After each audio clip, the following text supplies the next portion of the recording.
Breaking news చూస్తున్నాం. YCP మాజీ MP Mekapati Rajamohan Reddy సంచలన వ్యాఖ్యలు చేస్తారు. వైఎస్ జగన్ తనకు భజన చేసే వాళ్లను కాకుండా మంచి సలహాలు సూచనలు ఇచ్చే వాళ్లను పక్కన పెట్టుకోవాలని అన్నారు. 2029లో అధికారంలోకి రావాలంటే ఖచ్చితంగా మంచి సలహాలు సూచనలు పాటించాలని కమెంట్ చేశారు. ఆయన వచ్చే ఎన్నికల నాటికి జగన్ ఆత్మ పరిశీలన తప్పనిసరిగా చేసుకుంటారని చెప్పుకొచ్చారు మాజీ ఎంపీ మేకపాటి.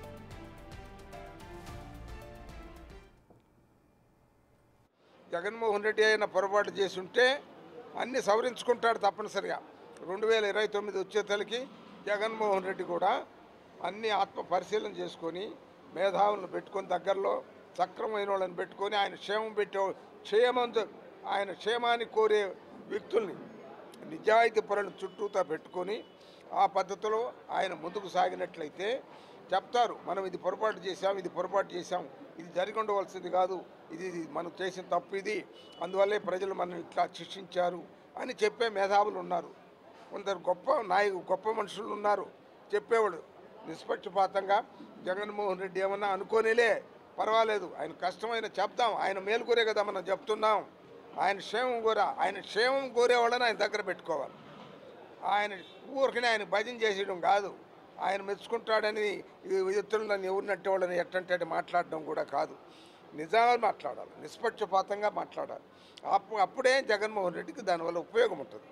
అట్లా కాకుండా వాళ్ళని ఉత్తపుణ్యానికి జగన్మోహన్ రెడ్డి మెచ్చుకుంటాడులే అని ఉత్తపుణ్యానికి ఏదంటే అది మాట్లాడి ఇప్పుడు కొని తెచ్చుకోవడం కాదు.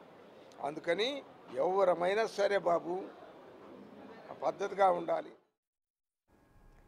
దీనికి సంబంధించి పూర్తి డీటెయిల్స్ మా ప్రతినిధి సురేంద్ర అందిస్తారు. సురేంద్ర, చెప్పండి, ఇటు మాజీ ఎంపీ మేకపాటి చేసిన ఈ కామెంట్స్ అసలు ఎలా చూడాలంటారు? అండ్ ఇటు మాజీ సీఎం జగన్ కు కొన్ని సూచనలు చేస్తున్నట్టుగానే కనిపిస్తున్నాయి ఆయన కమెంట్స్ అన్ని కూడా. సో ఇవన్నీ కూడా ఇటు జగన్ డైరెక్ట్ గా దీనికి సంబంధించి స్పందించే అవకాశం ఉందనుకోవాలా, లేకపోతే ఇంకెవరైనా స్పందిస్తారా? అప్డేట్స్ ఏంటి? మాజీ ఎంపీ మేకపాటి రాజమోహన్ రెడ్డి కీలక వ్యాఖ్యలు చర్చనీయాంశంగా మారాయి.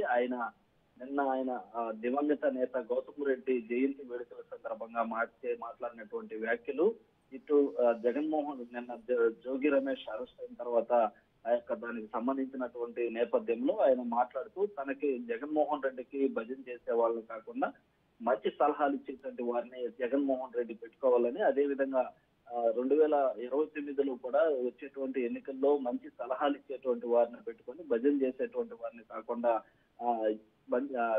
జగన్మోహన్ రెడ్డికి ఉపయోగపడేలా ఉండే విధంగా కూడా ఉండాలని చెప్పి కూడా ఇటు మాజీ ఎంపీ మేకపాటి రాజమోహన్ రెడ్డి యొక్క సంచలన వ్యాఖ్యలు చేయడం జరిగింది. అదేవిధంగా మంచి సూచనలు ఇచ్చే విధంగా ఉండాలని కూడా ఆయన సూచనలు చేయడం జరిగింది. అయితే మా కుమారుడు దివంగత నేత మేకపాటి గౌతమ్ రెడ్డి బతికిగానే ఉంటే ఆయనకి జగన్మోహన్ రెడ్డికి మంచి సలహాలు ఇచ్చేవారని, అయితే ఇప్పుడు అలాంటి సలహాలు ఇచ్చేవాళ్ళు లేరని, జగన్మోహన్ రెడ్డికి ఓన్లీ భజనలు చేసే వాళ్ళు ఉండటంతో గతంలో ఇప్పుడు అరెస్ట్ అవుతున్నటువంటి వారంటే ఆయన వ్యాఖ్యల్లో ఇప్పుడు అరెస్ట్ అయినటువంటి వారందరితో కానీ అరెస్ట్ అవుతున్నటువంటి వారందరూ కూడా గతంలో భజన చేశారన్నటువంటి ఉద్దేశంతోనే ఆయన మాట్లాడినట్టుగా తెలుస్తుంది. అయితే జగన్మోహన్ రెడ్డికి ఎవరైనా కూడా వచ్చేటువంటి ఎన్నికల్లో ఉపయోగపడే విధంగా ఉండాలి కానీ భజన చేసే విధంగా ఉండకూడదని చెప్పి కూడా ఆయన మాటల్లో తెలుస్తుంది. అయితే మేకపాటి రాజమోహన్ రెడ్డి రాజశేఖర రెడ్డి చనిపోయిన తర్వాత జగన్మోహన్ రెడ్డికి మొదటగా ఎంపీ పదవికి రాజీనామా చేసి జగన్మోహన్ రెడ్డి నడిచినటువంటి వ్యక్తుల్లో ఎంపీ రాజమోహన్ రెడ్డి మొదటి వ్యక్తిగా చెప్పుకోవచ్చు. అప్పుడు కూడా పార్టీ పెట్టినటువంటి సమయంలో మొదటిసారి ఆయన రాజీనామా చేసి జగన్మోహన్ రెడ్డికి అండగా ఉన్నటువంటి నేపథ్యం. అయితే కొన్ని కారణాల వల్ల మేకపాటి గౌతమ్ రెడ్డి చనిపోయిన తర్వాత రాజమోహన్ రెడ్డి జగన్మోహన్ రెడ్డికి దూరంగా ఉండుతూ వస్తా ఉంది. అయితే తను చేసిన వ్యాఖ్యలు అయితే పెద్ద చర్చనీయాంశంగానే మారాయని చెప్పవచ్చు. ఏదైతే జగన్మోహన్ రెడ్డి నిన్న జోగి రమేష్ అరెస్ట్ అయినటువంటి నేపథ్యంలో అక్కడ ఉన్నటువంటి కొంతమంది అడిగినటువంటి ప్రశ్నలకి ఇలాగా అరెస్టులో చేస్తున్నారని గతంలో చేసినటువంటి వాటిని దృష్టిలో పెట్టుకొని ఇలాగా మాట్లాడుతున్నారని చెప్పి కూడా ఆయన జగన్మోహన్ రెడ్డి మంచి సలహాలు ఇచ్చేటువంటి వారు ఉంటే బాగుంటుంది, 2029కి మంచి సలహాలు ఇచ్చేటువంటి వారిని నాకు అవకాశం వచ్చినా గానీ నేను జగన్మోహన్ రెడ్డికి ఈ సలహా ఇస్తానని చెప్పి కూడా ఆయన మాటల్లో జరిగినటువంటి ఉద్దేశం తెలుస్తుంది.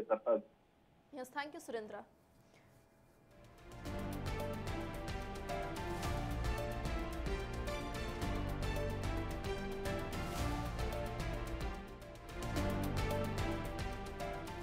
రైట్, ఇక మద్యంలో డబ్బులు తీసుకోవట్లేదని ప్రమాణం చేసేందుకు తాను సిద్ధమని అన్నారు మంత్రి నారా లోకేష్.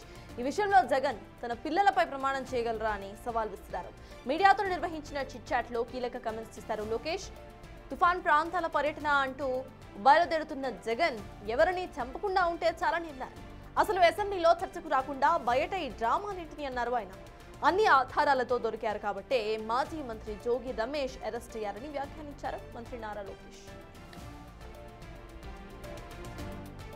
రైట్, ఇటు మంత్రి నారా లోకేష్ చేసిన కమెంట్స్ కు సంబంధించిన డీటెయిల్స్ మా ప్రతినిధి శివ అందిస్తారు. శివ, చెప్పండి. ఇటు తాను మధ్యంలో డబ్బులు తీసుకోలేదు అంటూ కూడా ప్రమాణం చేయడానికి జగన్ సిద్ధమా అంటూ వ్యాఖ్యానించడం, అట్ ద సేమ్ టైం ఇటు జగన్ ఏదైతే ఇప్పుడు వెళ్ళబోతున్నారో పరిశీలనకు వెళ్ళబోతున్నారో అక్కడ ఎవరు చనిపోకపోతే చాలు అంటూ కూడా కమెంట్ చేయడం ఒక పెద్ద కమెంట్ అనే అనుకోవాలి. దీనికి సంబంధించి అసలు అక్కడ అప్డేట్స్ ఏంటి, అక్కడ సిచ్యువేషన్ ఏంటి, అండ్ వైసీపీ వాళ్ళు ఏమంటున్నారు? మొత్తం మీద చూసుకుంటే నారా లోకేష్ కీలకమైన వ్యాఖ్యలు చేశారు ఈరోజు చిట్ చాట్ లో. జగన్ ఏదైతే తుఫాన్ అయిపోయి 3-4 రోజులు అవుతుంటే ఇప్పుడు వెళ్ళి పర్యటించి ఏం ప్రయోజనం? ముందు జగన్ పర్యటనకు వెళ్లే సమయంలో ఎవరు చనిపోకుండా ఉంటే అదే 10,000 వారికి బాధితుల పరామర్శ తర్వాత అని చెప్పి ఆయన ఎద్దేవా చేసిన పరిస్థితి కనిపించింది. అంతేకాదు ఇటీవల కాలంలో నకిలీ మద్యం వ్యవహారంలో జోగి రమేష్ మాట్లాడుతున్న వ్యాఖ్యలకి నారా లోకేష్ గట్టిగానే సవాల్ ఇచ్చినట్లు కూడా చెప్పుకోవాలి. నకిలీ మద్యానికి కానీ మద్యం వ్యవహారానికి సంబంధించి కానీ తాను ₹1 కూడా తీసుకోలేదని ప్రమాణం చేస్తాను. అలాగే జగన్మోహన్ రెడ్డి కూడా తాను ₹1 కూడా తీసుకోలేదని ఆయన పిల్లల మీద ప్రమాణం చేయగలడా అని చెప్పి సవాల్ విసిన పరిస్థితి కనిపిస్తా ఉంది. నకిలీ మద్యంలో కానీ మామూలు మద్యం విషయంలో కానీ తాను ఎక్కడ అక్రమాలకు పాల్పడబోనని చెప్పి కూడా ఆయన కఠినంగా ఒక వ్యాఖ్యలు చేసిన పరిస్థితి కనిపించింది. అంతేకాదు ప్రతి అంశాన్ని రాజకీయంగా వాడుకోవడమే వైఎస్ఆర్సీపీ పనిగా కనిపిస్తా ఉంది. జోగి రమేష్ పక్క ఆధారాలు సాక్ష్యాధారాలతోనే దొరికాడు కాబట్టి అరెస్ట్ చేశాం, లేకపోతే ఎప్పుడు అరెస్ట్ చేసేవాళ్ళం. కానీ సాక్ష్యాలు ఆధారాలు ఉన్నాయి. అద్దెపల్లి జనార్దన్తో గత 12-13 సంవత్సరాలుగా జోగి రమేష్ కి సత్సంబంధాలు ఉన్నాయని చెప్పి కీలకమైన వ్యాఖ్యలు చేశారు. జగన్ పర్యటనకు సంబంధించి అన్ని రకాల ఏర్పాట్లు చేస్తాం, గతం మాదిరిగా తమ అధినేత చంద్రబాబు పర్యటనలతో గేట్లకి తాళ్లు కట్టిన సంస్కృతి తమది కాదు అని చెప్పి జగన్ పై కూడా తీవ్రస్థాయిలో విమర్శల వర్షాన్ని కురిపించారు. Thank you Shiva.